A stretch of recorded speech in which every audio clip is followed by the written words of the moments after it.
My name is Martin Matter with the Witness to War Foundation. It is March 28th, 2014, and we are in Hiawassee, Georgia, sitting with Mr. Phil Gamache, Gamache. He served in the United States Marine Corps in the Pacific Theater of World War II in B Company, 1st Battalion, 26th Marines, 5th Division. How are you doing today, Phil? Pretty well, thank you. Glad to hear it. My first question is, where are you from originally? Originally, well, like I said, I was born in the Bronx. At 6 months old, we went to Los Angeles. My father and his father were builders. And the 29 kind of knocked them like 29 did. So then in 32, we came back to the East Coast. And we had 5 children by that time. My mother had twins. And her sister lived on Long Island. She had 5 of her own, which were old. Her youngest was older than me. She took us in. So there's about 14 in the house. That lasted for about a year. Then we moved out to a place called Jamaica Bay, Hook Creek, and we stayed there for about our first winter. Oh, but that was cold. Then we moved up to the Bronx again, up by the Boston Post Road. At that point, we went up to Massachusetts with my grandparents. Then my father came down to Long Island, found a home to rent, and we moved down to Long Island and stayed in that vicinity. I'd say approximately, I was 9 when he came back from California. About 6 years. Then we moved out on Long Island, halfway out, I guess it was about 60 miles out, in the cattle country, cornfields and everything else, which was very nice. I liked it there. And I went to school there. Graduated grammar school. I went through half of high school and decided that I didn't want to go any further. I went to work for a short period of time. Now we're going up into 1942.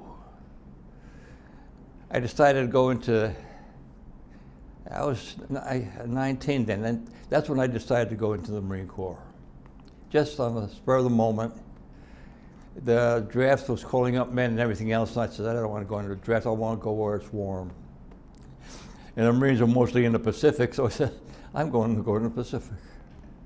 Which I was sent out to the West Coast and joined the 5th Division when it was being formed. All right, we trained for 6 months, and at that point, the 3rd Marine Brigade was on Guam with an Army outfit, and they weren't doing too well. So we were detached from the 5th Division, and the 26th was sent out to help on Guam. Well, by the time we got to Pearl Harbor, they had things pretty well in hand on Guam, so we went up to a camp on a Parker Ranch. They had a big cattle ranch there. And we went to a Camp Tarawa. Now, if you remember, Tarawa was a very, very hazardous operation. For one thing, the Navy hadn't prepared the landing sites too well. Actually, Tarawa was a big landing strip between Australia and the States, and it was essential that it be taken. The boats, the Higgins boats, had to let their ramps down almost 400 or 500 yards offshore and wade in waist deep. And that's where the Japs had their field day. Well, once I did get into the beach, there was a big bulkhead there. So I'd say that a beach was maybe 15 yards wide, and then you get a bulkhead. So naturally, that's where you're headed. And you work your way, they worked their way up, but it was a very, very hazardous operation just for the airfield. So they had to get the airfield, which they did. Now, a prominent movie star, which I can't remember right now, was in the Navy, and he was on Higgins boats around the pier. Now this is a prominent star. I would say at this point he was middle age. I know his name, but I just can't recall. Okay, that's why this camp was named Camp Tarawa after that operation, because the 2nd Marine went to Hawaii and established this camp, and it was empty then, and we went there, and the rest of the division caught up with us there, and we trained for another 6 months after 6 months of training at Camp Pendleton. And then we were told we were about to go on an operation which they wouldn't tell us. And around December, it was raining in Hawaii, and we're down, and a lot of Marines helped load ships and unload ships. Now they weren't really the line company Marines, they were attached units, I don't know what they were called, but they mostly stayed on the beach with the Navy parties on the beach. But when they were needed, they would stand up on the lines, just as cooks and bakers, truck drivers, where they were needed, they were taken off their duty and put on the line with us.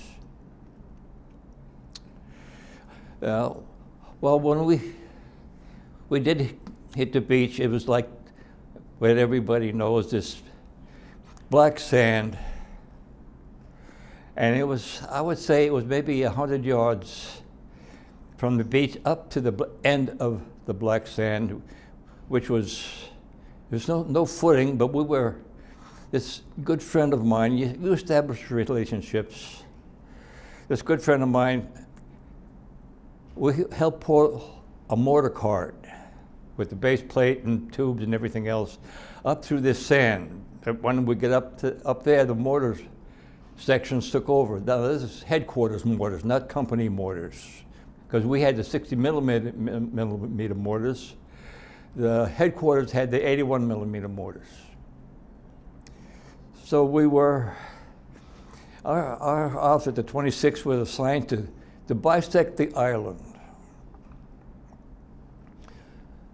And this is when, I'll see, we had bisected the island, and now we were to take the fortifications that were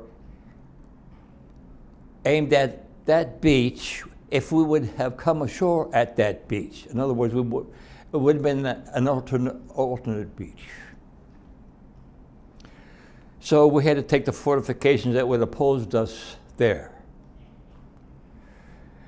And it was we were taking them from the rear. It's a little different than when you're opposing them. Well, I guess we went up the beach towards the Jap. Well, there was no front line because the island wasn't that big, and the terrain was very, very rough. You couldn't see your other sidekick because he was behind another big clump of rocks or something, you know. So you didn't know who was there or whatever. We went from the beach inland, and we were there after the first airfield was taken. In other words, we were at the very, very end and down low from the airfield. Okay, I don't know how long we were there. Let's say a day, maybe less. We heard the plane taking off. Now, I can't tell you exactly how many days we were there, but at this point, here comes this fighter over our heads. It was an Army P-51, a Mustang. What's the Army doing here already? And he had a bomb. He flew right over our heads and dropped the bomb in front of us. And it didn't go off. He said, what do you expect? The Army, you know? Boom. He had to get out of the way before the bomb went off. And it was far enough away from us not to hurt us. So that's why it didn't go off when it hit the ground, delayed action. That was the only one that did that day. So now we're in this pretty rough country.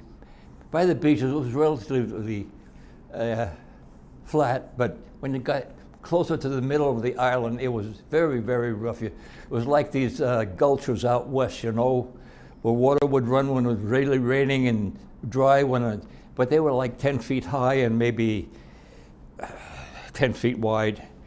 And they were all over the place. You didn't know when anybody was coming out. So one day we entered a gulch and they called a halt. Now it was like this and I was here. The gulch went around like this.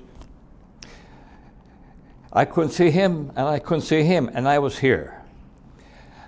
And I stopped and I'm kneeling down and I'm looking and I'm more or less, you want to call it startled, but there was a Jap in a hole, not a whole hole, a broad hole, to take a body laying down. And he was laying there with a wound in his cheek facing away from me. And he had his rifle across his lap. And I stood there looking at him for 15 minutes, at least 15 minutes. He didn't make a move. He didn't make a move. He must have been scared. He must have been scared. But he didn't make a move. And I observed him more. But I seen him breathing. I seen his chest going up and down. So I stepped back and observed him again. And now we're getting ready to move out. So I shot him through the helmet. And blood came out of his mouth. So he was dead. And we were moving up now. And we were replacing an outfit on a line.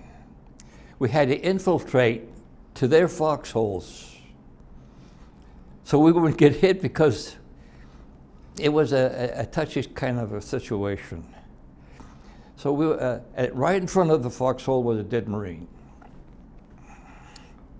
I mean, like he was 2-3 feet away from us. They would call down, anybody wants pineapple juice, go to company headquarters. Do you know that everybody infiltrated back to headquarters to get some pineapple juice and had to come back and infiltrate back to your foxhole? Let's see. Okay, then I'm trying to think now, I'm losing my concentration. All right, we left there. Now, we had a Corman Rhodes, Bob Rhodes. He was a guardian angel. Somehow or other, we always managed to be in close proximity to each other. He used to like to make moonshine out of medical alcohol, you know. You look at his eyes, and his eyes would be, you know. But boy, that guy was on the ball. Oh, was he on the ball. So we got up to this position. We saw a corporal in front of us, and he was standing up and throwing grenades. Now, we come up from a lower point, and we seen him. Now, down here was like a draw or whatever, and we were down there. My platoon guide, he's a sergeant, Joe Purcell. This guy shot again and shot right through Purcell's helmet, went through the helmet and down his back. Now, we don't know if he was hurt, if it went partially in his back or took the course that his back took. Boy, they send him back to company headquarters, Battalion A Station. Now there was somebody from some other outfit. Now we're not big company as big company was. We're scattered. We're scattered, depending on the situation. You go here, you go there, you go there. Another guy from another company is next to you. That's the way it goes. You do not maintain what do you say? The company is not maintained as a company because you don't know where the shots are coming from or whatever, or mortars going to be. And if a mortar's flying over here, a guy might go that way, might go that way, and never wind up with the company again. But wherever he is, he's with them guys. And that's the way it is, because when you train as units. Like a squad would have three fire teams. Each one was 4 men, a corporal, a BAR man, an assistant BAR man, and a rifleman. The rifleman was basically to protect the BAR man and his carrier, because they had a lot of ammunition, and the corporal was to place the men. Most of the time, he wasn't even around, you placed yourself. And most of the time, the guys you're with, you've never seen before. The companies get broken up. They get broken up. And you're training as 4-man units. It doesn't work for the same reason. But you try to keep the BAR man and a rifleman there for protection, because that's a lot of firepower, a BAR. The Japanese had what they call an ambu. That was similar to a BAR, but it was a 25 caliber as opposed to our 30 caliber. So, okay, soon as he threw this grenade, he got killed. He was, say, 20 feet away from us. Then Purcell got shot through the helmet. Eddie Gerace, one of the guys from our outfit, was ready to throw a grenade and was shot right through the arm. The grenade fell down with the pin pulled. This corporal, incidentally, at that point, had not been killed. Now, this corporal grabbed this grenade and threw it. Now, this, in its case, anybody of authority had seen this man pick up this live grenade and throw it, would have been a Congressional Medal of Honor winner.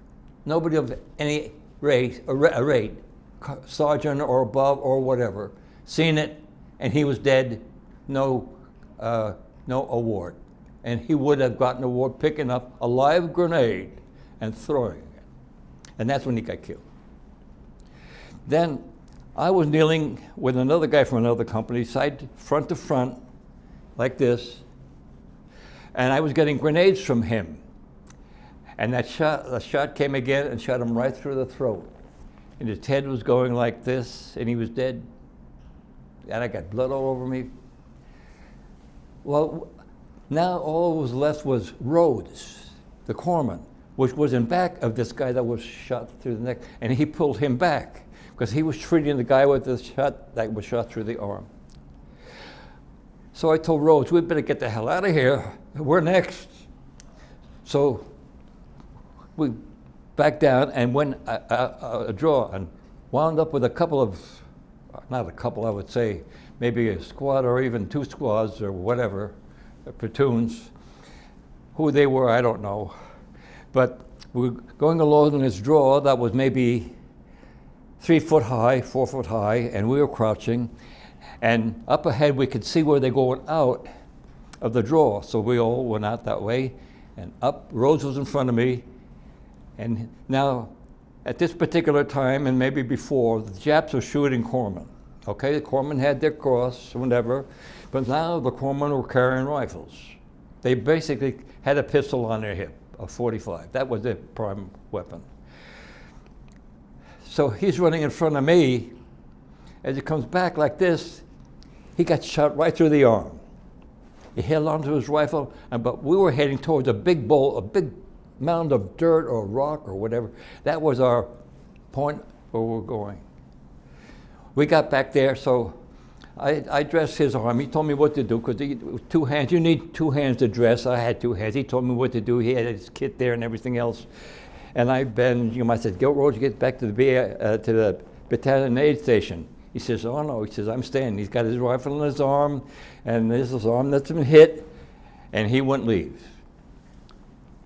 So then we kept going, like from the middle island. At this point, we were paralleling the line and going towards the beach. and we were coming around what we call a nose from a draw, high draw. And we're coming around and going like this, away, this time, away from the beach. Now, a shot came from over here and hit a man in the hand in the column over there. But this fella, Andy Bennett, him and I seen where the shot came from, one shot. So we both took off this angle from the shot to get to where it came from, but not get shot going.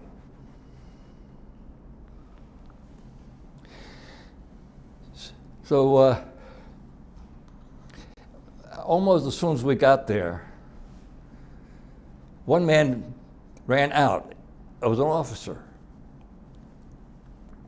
And I seen him, and I shot him.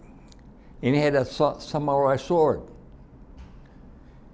At that same time, we heard 3 explosions in the hole. And we looked in the hole, and there was 3 Japs sitting next to each other. They had, put a grenade to their belly, and they were dead. And so was he. And I grabbed his sword. So I got that over my fireplace at home. They're pretty old. Anyway, I damaged. Now, when Japanese officers go into combat, they don't take the nice scabbards and everything else. This one was made of balsa wood. Okay?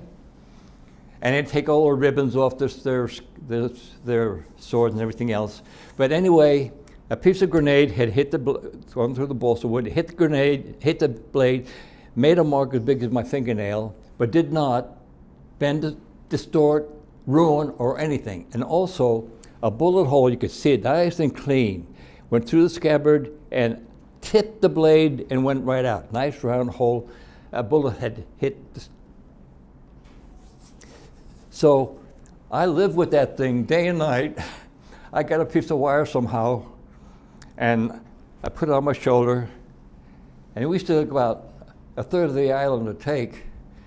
And this is not even thinking. Like I said, I was taking it at the chow, and I slept with it and everything else till I got back to Hawaii.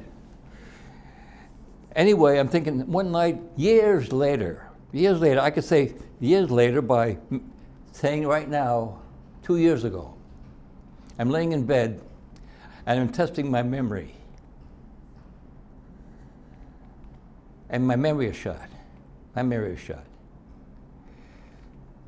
I'm trying to think of where I live. I live in Blairsville for 25 years. It took me about 3 minutes to realize where I lived. That's how bad my memory is. But when we went to reunions, I was one of the lucky ones. I got little pieces like that, there, there. That wasn't here. We had the shore. We went on the shore with 250, and we left the island with 31. Now, that doesn't mean 31 of my company. That could have been replacements. So I can't tell you how many of my company walked off without having to be helped off. So, but the night before, we pulled off the day before the day before the last day on the line, and we were back in the rest area, if you want to call it that.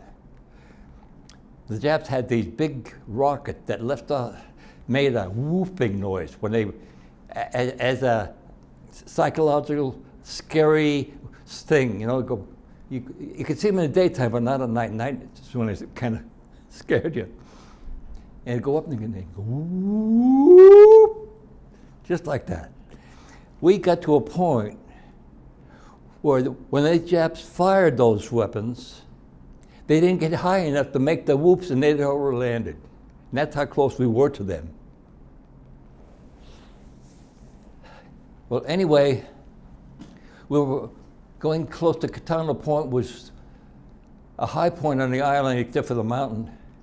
And that was basically the third or fourth day from the end. So we got to that point where we couldn't go any further, so they drew us back into the middle of the island. And now we could see the sea. And it was a draw, I'd say 50 or 60 yards wide. After the war, they called it Bloody Gulch. That was bad. Now this guy and I, we never dug in. We put rocks around us because you dug in, steam came out of the hole. So a lot of the guys were still digging in. We started digging in, and the ground was hot, and we seen the steam and says, "The heck with this. We're not going to dig in. We're going to find rocks and get behind rocks, put them around us or something."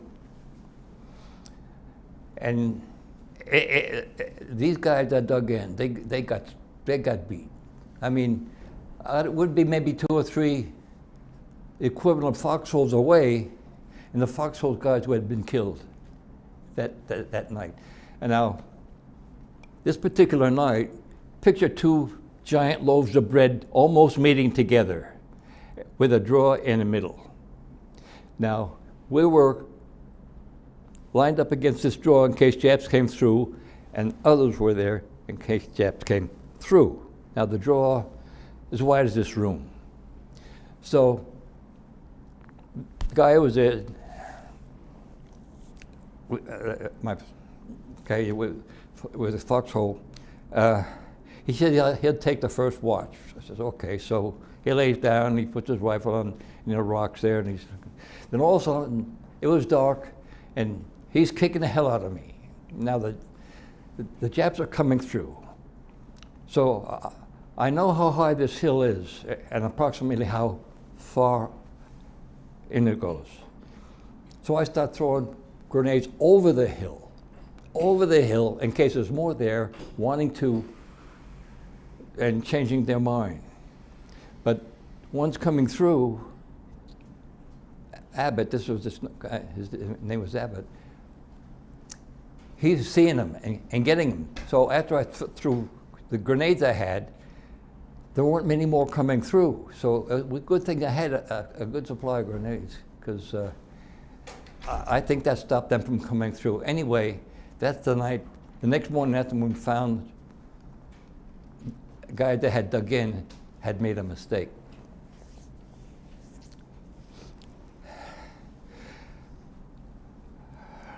Let's see, all right. How many grenades did you have on you? As many you could carry. You'd hang them on a handle, on your belt, on your pockets, any place you could handle. And besides, if you could usually, most of the time, you're running in a crouched position with a rifle in this position, And grenades, you'd be surprised how many grenades that we found with the spoon still on them. Now you got to pull a spoon, pull a pin, the spoon flies off, arms the grenade. They hadn't been used, they were on the ground. So you always had to supply grenades. If you were out, start looking. Anyway, we pulled off the line. The day before, we would go down into this gulch, all right? But before we went, here was our colonel, Lieutenant Colonel Pollock, a quarter of the way down this gulch with his radio man, wigwagging to a DE offshore. He's in front of the lines, like maybe 100 yards. What the hell are you doing down there?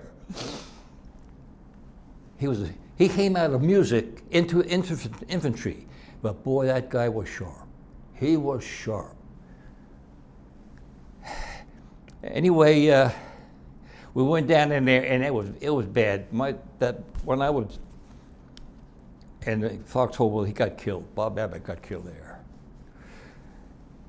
I don't know how many more, but we could see the DEs down there, and anyway, that night we were pulled off the line and somebody else came on, and we were taken all the way back to rest area, which was way back. And next morning, now we were sitting on the edge of a foxhole. To me, I assumed we had a little cliff behind us, like maybe 10 feet behind us. So three of us were sitting on the edge of a foxhole. And a light caliber, like I say, a 37 or 40 millimeter Jap gun, this shot came through and went between us, one shot. I don't know if it went this side of me or this side of me, because machine gunners were by the trash can. A buddy of mine, A.J. Campbell, when the shell hit the machine gun and knocked it to hell, and a shrapnel from that went right up Campbell's arm. I've seen it after the war, because they got him out of there right away. But we didn't go back on the line anymore. But that night they wanted people to put trip flares up forward between us and the line, in case Japs had gotten through us. And anyway, this corpsman, he volunteered to go up there, and along with another one. Anyway, they were about 25 yards from us. And this other corpsman tripped the wire of this trip flare, and it caught him under the chin. He tripped it, and it didn't look good. But Rhodes got hit again, second time. He wouldn't leave. He wouldn't leave. We were in the process of starting to calm down. I mean, we were at the end, and the chances of our being reassigned to the front was minimal. And he stayed with us again, and we went aboard ship the next morning, next day. And Rhodes he got caught smoking on deck. Now this guy was my guardian angel and done things that I've never seen a man do before. And one day, our guns were firing phosphorus. You'll understand phosphorus. It burns underwater, okay? It hit A Company on our right. Our corpsman was on my left, and here he comes running, right along the line, running down to where these guys were getting hit with this phosphorus. I couldn't see what was happening, but he was doing something to help. Well, anyway, that was back a few days as opposed to what I'm talking about now. We went aboard ship, and here's the guy, I swear, should have got some medal, because I was really mostly in proximity to him most of the operation. And I called him my guardian angel. He got caught smoking on deck and broke a rank. The guy should have got any kind of a medal, any kind of Navy Cross, anything. We had one of our guys, the oldest and the smallest man in the company. And then we had the tallest and the biggest guy in the company. This is back a little while. The bigger one, Tom Weiner, got machine gun in the legs. So this little guy, seeing it, went out there, grabbed him, pulled him back, got him to the BA, battalion aid station, came back on the line, and got hit with the machine gun. Same one. They got him aboard ship, and they were going to take his leg off. And then he's saying, "You take my leg off, I give up my religion." I seen this. I talked to him at the hospital that was on the East Coast, where across the railroad tracks where I went to school. Originally, this was a golf course, but it was turned into a Navy hospital. Babe Ruth lived across the road on a corner house. Anyway, I seen him there and they had taken off his leg. It just couldn't be saved, and he accepted the fact.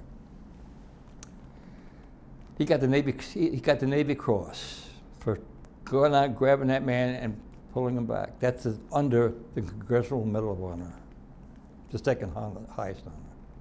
And then this picture, Fess Parker, in the old days, tall, leaned over, carried his rifle like this, just walked. You know what I'm talking about? Okay, here's this Cajun from Louisiana, Roland Chason. He'd been on Guadalcanal. This guy was something. He was something.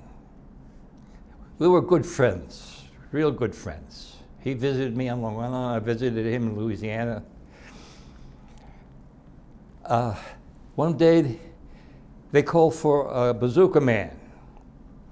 Okay, Roland grabbed the bazooka, and Jack Riley, that was near him, went as the loader. You need a two-man team on that. You put it in the back, you wire it up, that sets the connection for pull the trigger, you fire your round. He fired his round, and a bunch of Jap grenades got into him. His arm was, and his leg was really beat up, and he's running, and he was running. And the funny thing is, back at camp, there was a USO building. It was a house. Across the street was a fenced-in rec area for renting or doing whatever you wanted to do. He wanted to run. This was before we went. I see him running, and he's running, and all of a sudden I seen him grab his leg. He pulled a muscle, but he didn't stop. He's holding his leg, and he's running and running. So when I seen him running back from the line, he was running, holding his leg exactly as I had seen him back at camp when he was running on a team. Same picture, only this time he was badly wounded, pretty badly wounded. He never did come back to the company. As a sideline, my second lieutenant platoon leader became a lieutenant general. Now, if you recall, I don't expect you to, but when the United States ceded Panama as a nation, he was East Coast Commandant of a huge Marine units, which were put together and sent down with, I'll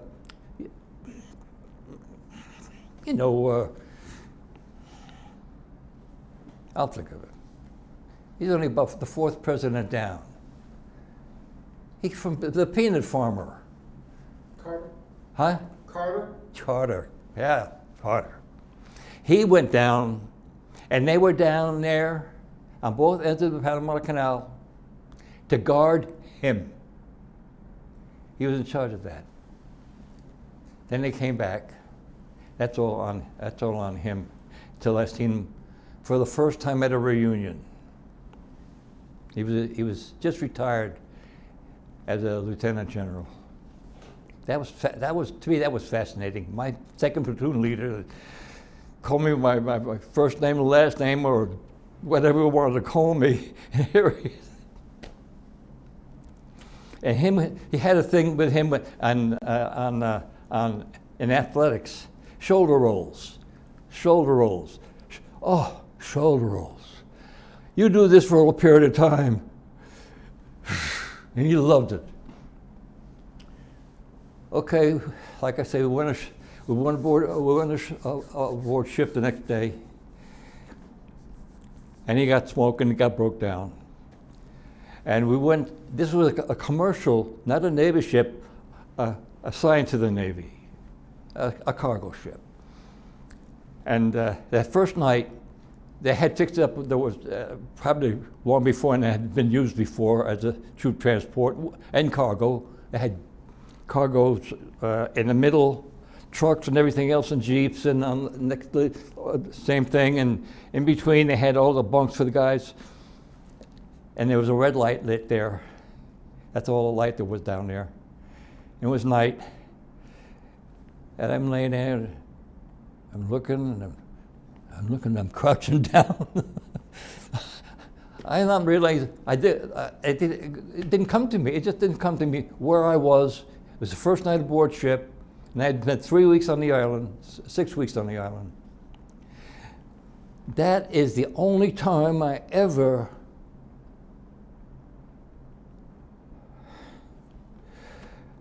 spooked in a dream, in a nightmare, or anything. To this day, I have never had a nightmare or a dream about Iwo. That's 65 years or so. I never had a dream. We went back to Pearl Harbor. Well, on our way to Iwo, or to occupation duty, we stopped at Saipan overnight. Then we kept going. I guess it was for occupation duty in Sasebo, Japan. That's a Navy base on the China Sea, between Japan and China. We were there. Oh, we got there in August, and we left probably in November. So here comes the Army. Now we're under the restriction of the Army. And we're in this naval base in a Jap barracks that leaked like a sieve. Oh, and they had niches in the wall. That's where they slept. They didn't sleep on couches. They slept in niches in the wall. And we were assigned gun mount duties. The Japs had pulled the breeches out of all their guns and everything else. You just went up there and sat on the guns. And you could see where they were sighted, right on the harbor, you know, right on the harbor, because it was up here. All right, so we were getting replenished with all new troops. And try training with new troops, new officers and everything. It's impossible. It's impossible. We were with our officers for a year, and with our men were the year. We've seen them every day. They give us orders every day, and this and that, and our company commander, our first company commander and a company commander, we had a fortified area in Hawaii that used live ammunition. Okay. So we were going to have an operation that day using live ammunition. Now there's duds in some of your ammunition, okay?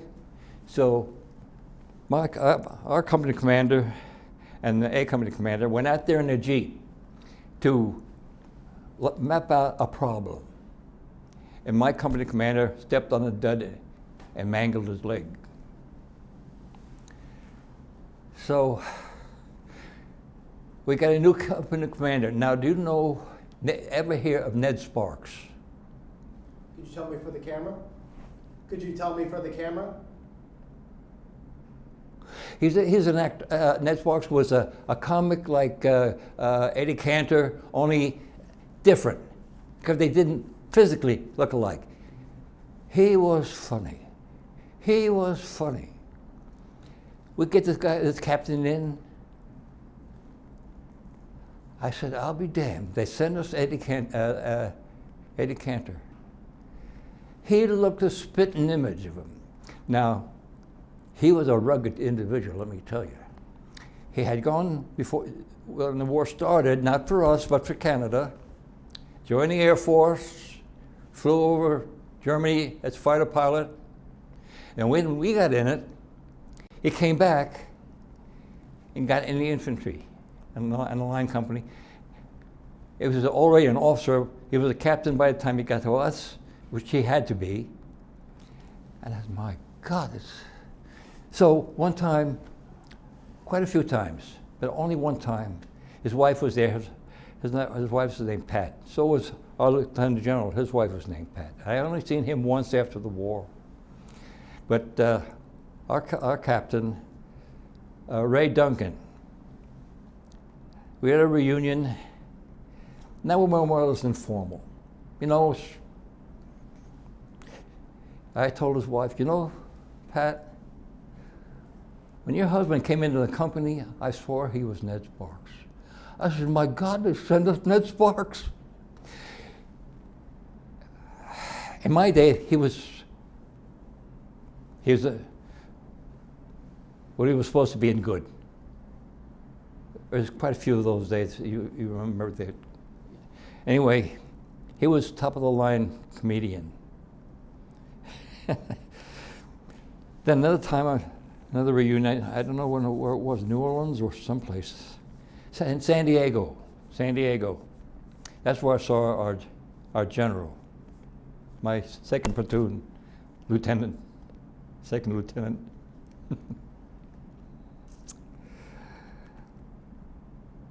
He seemed nonplussed. Another guy was with him, Eddie Oshman, a Brownie, okay? Always with the lieutenant. And there's Eddie with the general. Eddie says, you know, remember Phil? He says, yeah, I remember Phil. That was about the extent of it. He died, incidentally. His pet died. Ray died, our company commander. They're all dead. I know of 1, 2, 3. A.J. Campbell, one that was hit with machine gun fragments. He lives in Texas.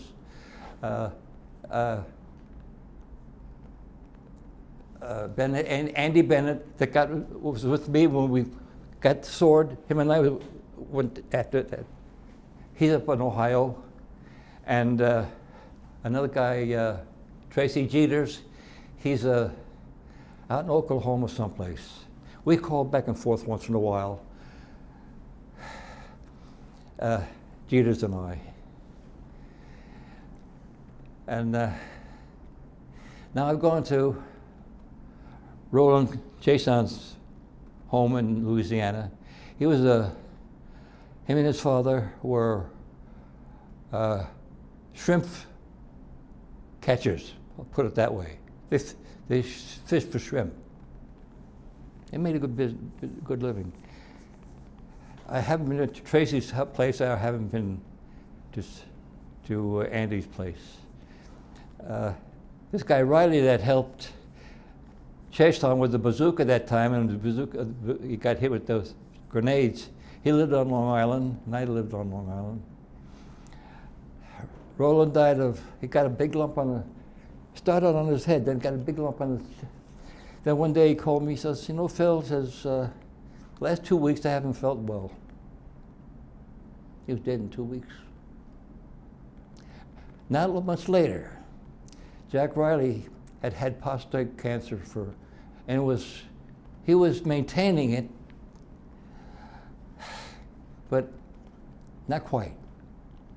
Shortly after Roland died, Jack died. Now this was the other guy, Oshman, this was the Brownie. He had a nut and bolt factory. He was the youngest guy in the company, he was 17. He sold it to a Japanese outfit. And got along good with him, but he was more or less like an advanced man for the company to people that would be interested in buying nuts and bolts. So basically he sold his company but became part of the company. Almost about the same time, he had a big cattle ranch and buffalo in Kansas.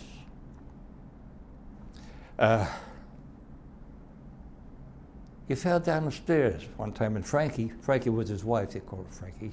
She was nice, she was real nice. And Jack Riley's wife was nice too. Her name was Rose. She kidded a lot, you know, like we were at dinner one time, a banquet, and I say, Rose, throw me a bun. She literally threw me a bun. Passed me with on the table. And he fell down the stairs? Huh? He fell down the stairs? Yeah. And somehow they found, in examining him, had a brain tumor.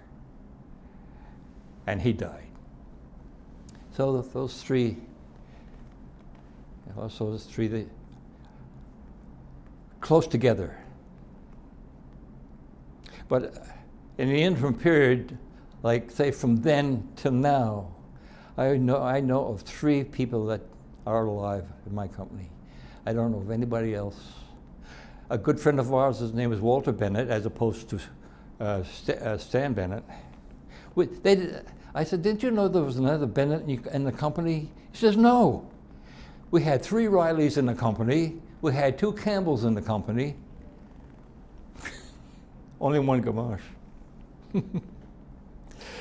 Anyway, they set off the atomic bomb, which ended our training, but kept us as a unit for occupation duty.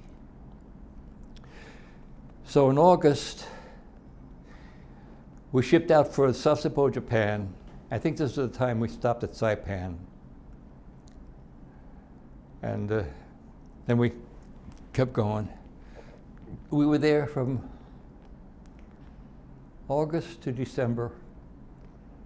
And like I say, we were in charge of the Army.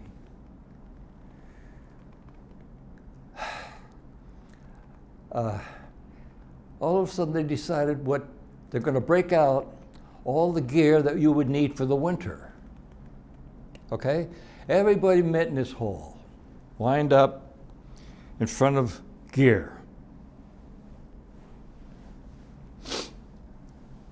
Overcoats, everything, blankets, you name it, winter clothing. That's what was for show. We went out of the hall, never seen that gear again. So like I said, we went, that's gun mount duty. I know and they knew that they weren't coming back, but they assumed maybe, knowing the Japanese, they may be taking his breechers with them, and I'd come back, put the breechers in the guns, and fire down at us and at the base. So the breechers were all gone. It was a nice church way up on a hill, Catholic church. It was on the skyline of Sasebo. The first day we come in, we came in on a seaplane ramp. Now, we were going to land for combat. We were going to land as occupation troops. Same place. No sense changing it. We were going to land on a seaplane ramp. We went ahead of a chance. There was buildings all around us. In fact, there was a railroad track going into the side of a building. God knows what was in there, or what we would have meant. The reverse, you know. Anyway, going from there, went in columns, marching down the main road, clean as a whistle, all the trash and garbage. They'd been bombed numerous times. And here's this one poor Japanese policeman at each intersection. I don't know what he thought we were going to do to him. He must have been, when he seen us coming, he must have died. We weren't going to hurt him. We had no intention. I might have waved to him for God's sake, you know. But one time going up to the gun mount, we passed these little Jap houses, and little old ladies were out there, and we're waving to them, you know, and they're waving back, and they had fans, and they come running over and giving us fans.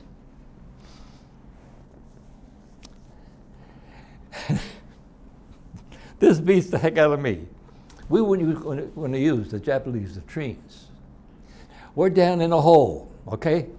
A hole, cliffs there, and then over here was this for the cars to go through, down to here, Japanese latrines here, there. What they do, they dug a big trench where you went to the bathroom. Up on the cliff there was girls and women and men and all watching us. There was one guy, a Japanese. He had to have lost his head. I'd say the man was sturdy, acted Very, very strange, exceedingly strange. So I know he's blowing his top. All he wore was a shirt, no pants, no skivvies, no nothing. He didn't know the difference. They didn't pay any attention to him because they probably seen him for months or something like that. And at that particular time, they had no facility for taking care of their own people with something wrong with their mind. So we left there in November. We left there in November, and we went down to Peleliu. You ever hear of Peleliu? You know Peleliu, 1st Division, Army Division. Very bad place. Chesty Puller was a lieutenant colonel in charge of a 1st Battalion of one of the regiments. I think it's the 1st Marines. You heard of Chesty Puller? You heard? Could you tell me for the camera? Huh? Could you explain Chesty Puller to the camera? Chesty Puller? There's no explaining him. There's no explaining Chesty Puller. All you'll know is that they say he was a cousin of Patton in Europe. And you know how Patton was. This is the only way I can explain Puller. Picture Patton, you got Puller. Identical. Rough and tumble, no, the hell with this, not hell with that, and whatever.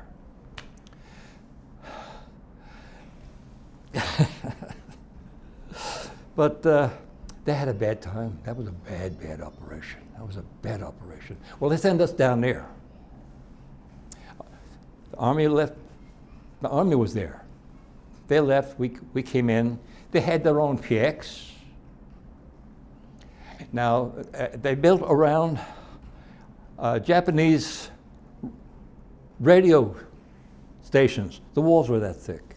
And you can see where battleships had really hit the wall and made holes this big. And right next to that, there was a tower. 100-foot tower, 4 legs. Now they're built all around this, Quonset huts, everything. The damn thing only had 3 legs. It's built next to a tower with 3 legs. It's supposed to have 4. Mag 11, that's Marine Air Group 11, was stationed on the island. And it was like a peninsula between the big part of the island, a peninsula, a draw, let's call it a draw, as a peninsula ends, I think. Anyway, it connected to a bigger part, smaller than this. But that was a sub base, our sub base. Quonset huts and whatever. Send guys out there, had to have guard duty. The war's over, but there were still Japs on Peleliu. They had a Jap compound there lit up all night. The Japs were in there prisoners, and others were basically not bothering us or anybody. So they left them alone. What they would do was raid the warehouses where there was food. If you want food, take the food. Stay away from us. And they did. They ate out of our own food stocks, and we left them there unless we captured one by accident. And then we put him in this lit up cage with about 4, 5, 6 other Japs in there. They had a quarry there, a big quarry. There was a guard post down in that quarry, 1-man guard post. A 1-man guard post on a sub base. You don't want to be on that sub base at night if a coconut falls on a Quonset hut. You don't want to be there. You put your back up against the wall someplace, but you're not going to stand out there in the open. We stayed there. First off, our outfit went, our outfit went on Angkor, a smaller island off Peleliu. That's where we went as a unit, maybe a battalion. Guess who was in charge of the battalion? Major, as opposed to Captain Storm, who had his leg mangled on that range. He stayed, they fixed his leg, he limped, he became Major, and he was in charge of that island. And we're telling him, hey, don't you remember us, B Company, you know? I don't think he recognized us. This is none, so what? So we stayed there. See, think about that place. Oh, everything grows big there. Crabs, this big, this big. And we had one guy in our company that one time we had an operation on Hawaii, on a Parker Ranch, all cattle there and everything else. This one guy decided, for 3 days we're going to eat off the land. This one guy decided to shoot a cow. So we ate and hid all the other parts of it, but the guy found out. We all had to chip in and pay for the cow. That same guy, on another problem, down in Windmill Canyon, you run and you hit the deck like this, you know, and you flatten out. He ran and flattened out in front of a big rattlesnake. The same guy that got the crab. It didn't seem to faze him. I didn't see it. I seen the snake, but I didn't see that incident. It got spread around pretty damn quick. He killed it anyway. That damn thing was this big around. Well, this big around. And it was decided at that morning when you're going out for exercise, what we're going to do for that day, which route you would take to where you're going. If you had been good, you took Windmill Canyon, a road, nice and level, you know, all the way to where you were going. If you're not nice, right in back of your barracks was a steep hill. You could see it had been used, a path up that. That was for companies before us, which had been bad. They took that, and it was all this, all the way to where you were going. And when you got to where you were going, you were pooped. If you had behaved, you would take Windmill Canyon, the road. Now, all right, from Peleliu, we were being discharged, sent back to the States. We went right from Peleliu, past Pearl Harbor, right to San Diego. That's a long trip. I never seen no whales, I never seen no sharks, I seen flying fish. We got in San Diego, the Red Cross was there with coffee and buns. Nobody was there greeting. Nobody, no civilians, nobody. Hey, big reception. That was we didn't mind. We didn't mind, and we were sent to boot camp there in San Diego for processing, where certain men went to East Coast, went to North Dakota, some went to Florida, and we were processing groups. So now we're going to go to the group I was in. We're going to the East Coast, to Bainbridge. Okay, we go out. Here's a train waiting for us. Pullman cars. Hey, boy, Pullman cars. So they went into Los Angeles to one of these Harvey Girls. You know, the Harvey Girls restaurant, or do you understand what I'm trying to say? You know what I'm saying. Okay. They stopped there so we could eat. We come out, we found elevator cars, like had in New York City. Elevator cars, straw seats, and everything else. Where's the whole Pullman cars? They're gone. We went all the way across country in these.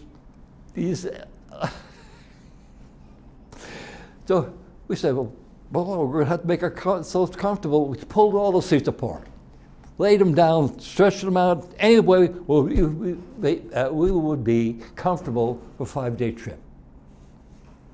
Here comes this boot lieutenant in. Hey, what are you guys doing here? Put that stuff back together.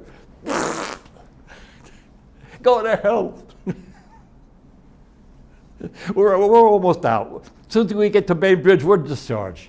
We didn't care about him. We wanted to be the captain. We told, get the hell out of here.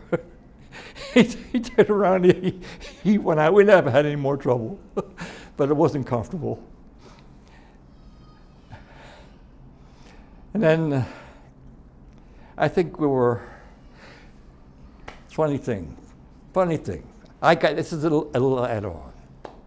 Where I ever went, had to go, for some reason or other, the guy sitting at the desk was named Gamache. And I'm telling you, wherever I went, in that office that I had to go to, somebody in that office was a Gamache. Now, I was a PFC. I was a PFC for a long time. I didn't want to be corporal. I didn't want to be in charge of placing men on the line, because I said anything happened to them, I would feel, I just wouldn't. You tell me where to go and I'll go, all right? So when we got back to camp, Joe Purcell, the one that got shot through the helmet, he comes up to the truck and he's hugging me. He hadn't seen anybody from the company until then, but he's back with the company. I don't know how many more were there. He grabbed my baggage and everything else, you know. A platoon guy, a sergeant, you know. So they put the list up. First name was my name. So that's when we got back to Camp Chihuahua. I said, oh no, I don't want to be a corporal. At that point, to make it definite that I didn't want to be a corporal, not vertically, took my time in doing things. Didn't attract anybody in a position favorable to me that I would be. So after a period of time, my name was taken off the board. Then we get to Bainbridge.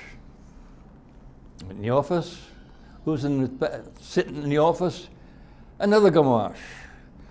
And the guys with me that were coming across, especially Spike Donovan, he was a mortar sergeant. He says, Phil, your name is on the board as corporal. I said, you're kidding. No, it's on the board. Go look. And over there, Louis Gamache. That ain't me. I'm running to these Gamaches all over the place. And I had never heard my name anyplace else when I got in the Marine Corps. So then, when we got all new gear, for what?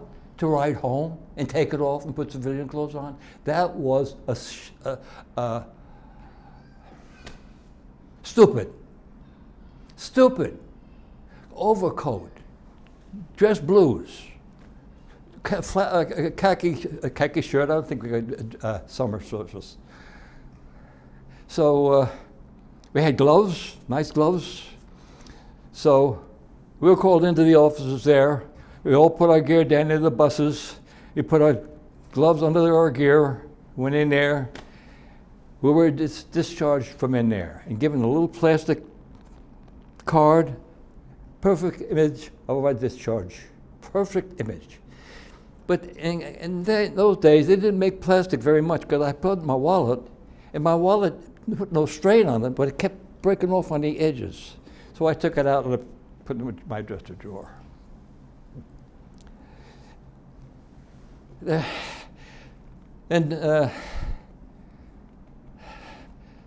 Mike Donovan and I, we went north. We took the same train. I go from New York, and he went on to Buffalo, Boston. Went off to Boston. Then, in '48, started the reunions, of which nobody knew what was going to happen, how it was planned. Wives yes, wives no. Everybody was there, no wives. And it's that, I don't know if I told you, with that hotel, Plaza, something, Philadelphia. The Legionnaire's disease, remember that time? That was our first reunion. But that was, the Legionnaire's disease was years later. Never went back to the hotel again. But then, all over the country, hotels were begging for us to come in.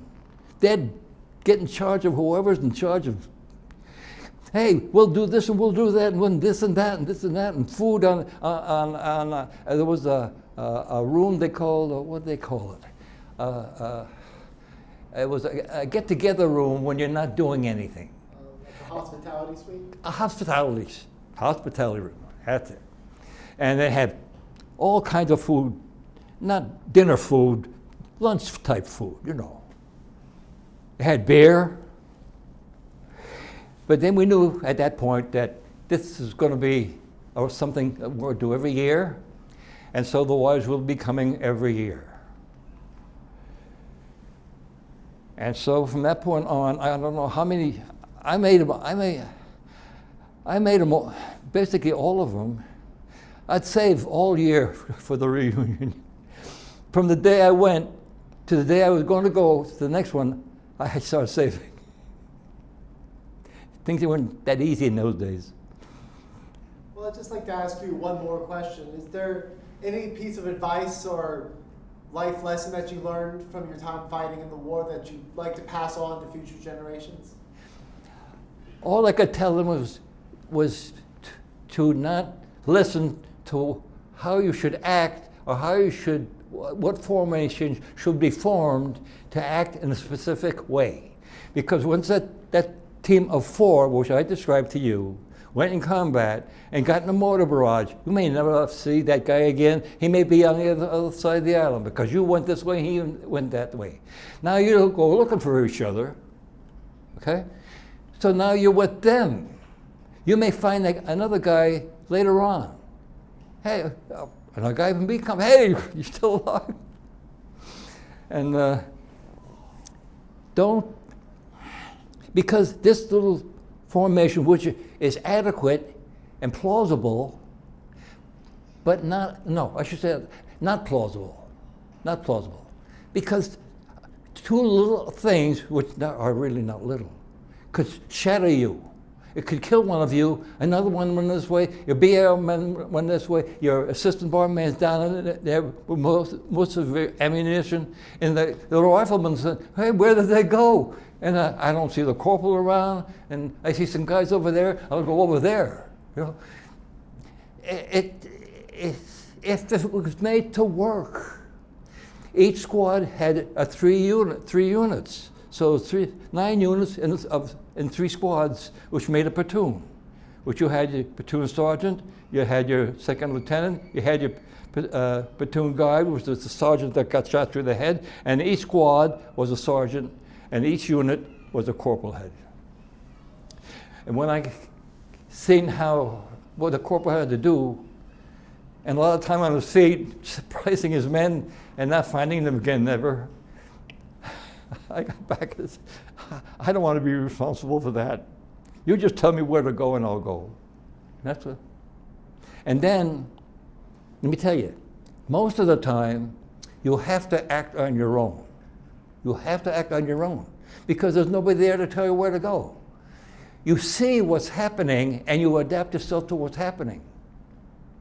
Some things are hazardous, but you see what's happening and you have to go.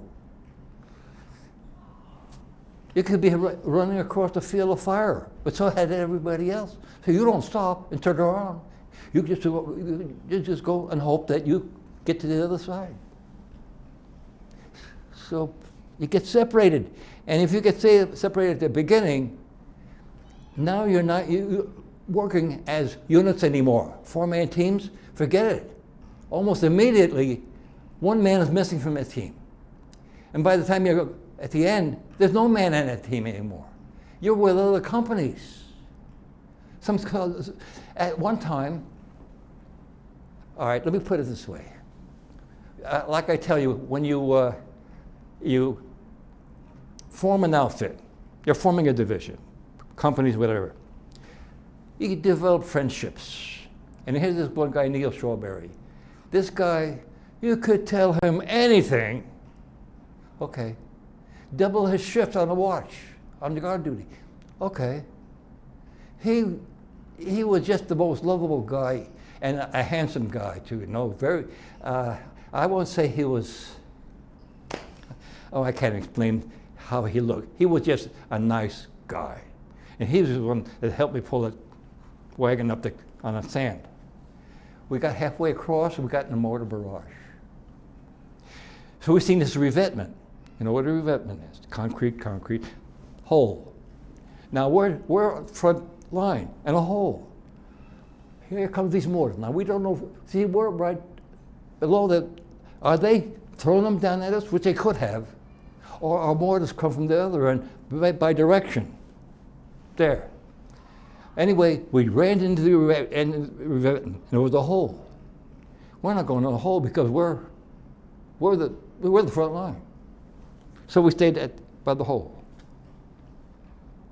And the mortar come down. All of a sudden, now Neil and I are shoulder to shoulder, physically touching. Here comes this piece of shrapnel from a mortar and killed him. Got him right in the groin and killed him. Well, I'd never been in combat. This kind of shook me up. But Chason was there. I didn't see him.